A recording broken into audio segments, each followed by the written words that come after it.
So Rob Maness and David Duke, I mean, they're basically even, Yeah, and they're going at the same base, as well as Fleming. So you got three of them going at the same base, exactly. and John That's a good Kennedy. point. I mean, John Kennedy has somebody who has talked about um, don't spend money that you don't have is now in favor of the Donald Trump's wall, whereas the other Republican candidates, quite frankly, except I think, well, I'm going to say the other Republican candidates, other than I think David Duke, but I'm not sure, are not.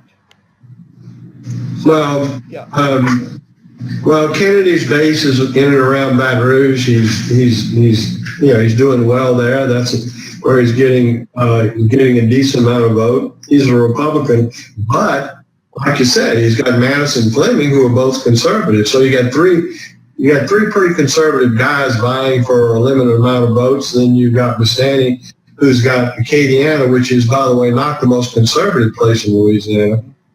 Your Tea Party and Acadiana is about 14-15%, but they tend to vote for a guy.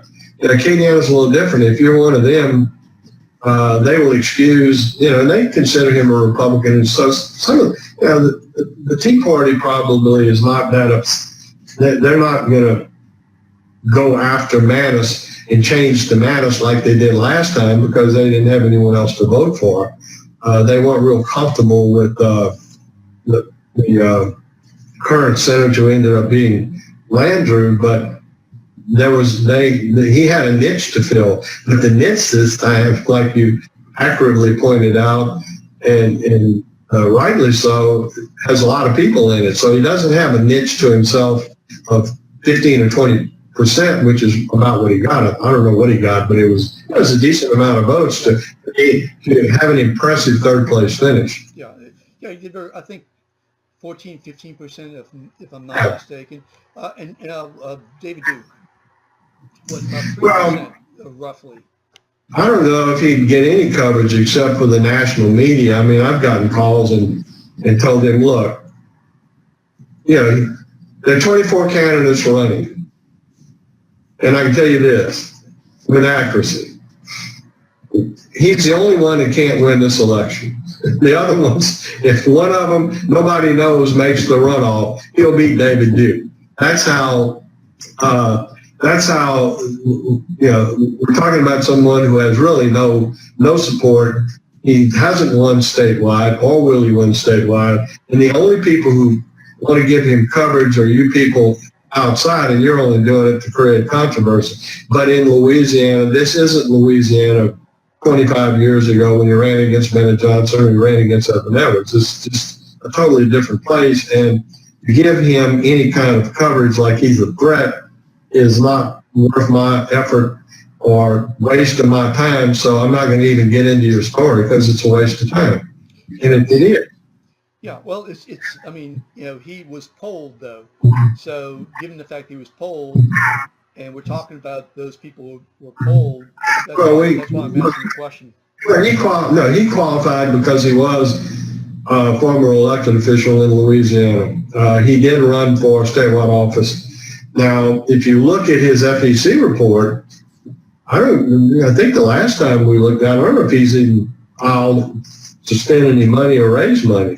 I just, that was a report back a ways, but he's like the other candidates who no one knows anything about. A lot of those people haven't even bothered to file an FEC report, which means they can't spend money. They can't raise money. So what really, Duke this is about Duke and his,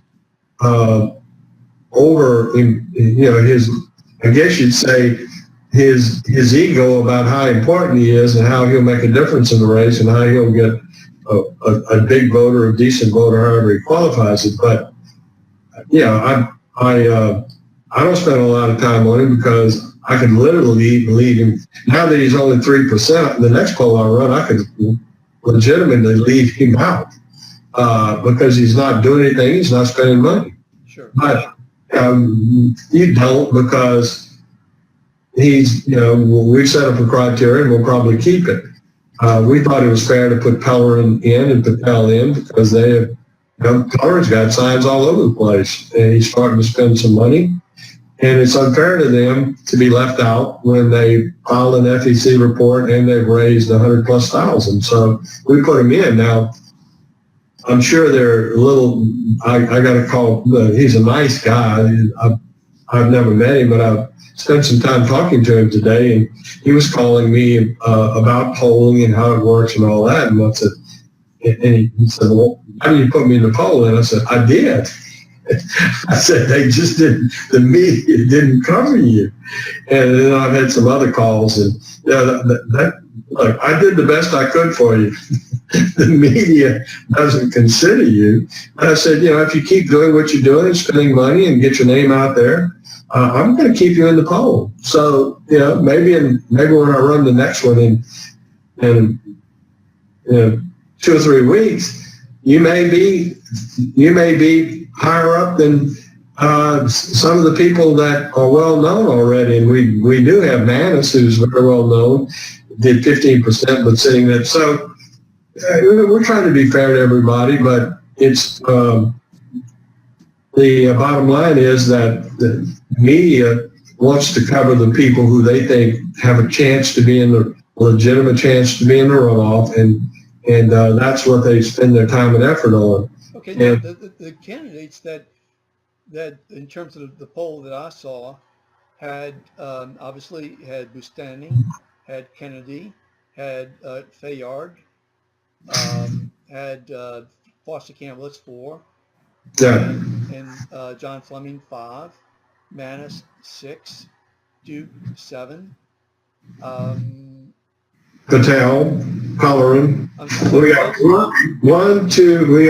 we got Pellerin, Patel, Maness, Kennedy, Hebert, Fleming, Fayard, Duke, Joseph Cowell. He's been an elected official.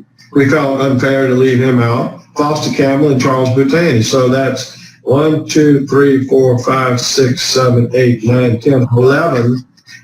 And by the way, if you go back into the poll and look, we had a few people name somebody they knew, maybe in their neighborhood, who had qualified, or they were relatives or something. So we had some people actually name someone other than the people we had, but it was like 2 or 3 people.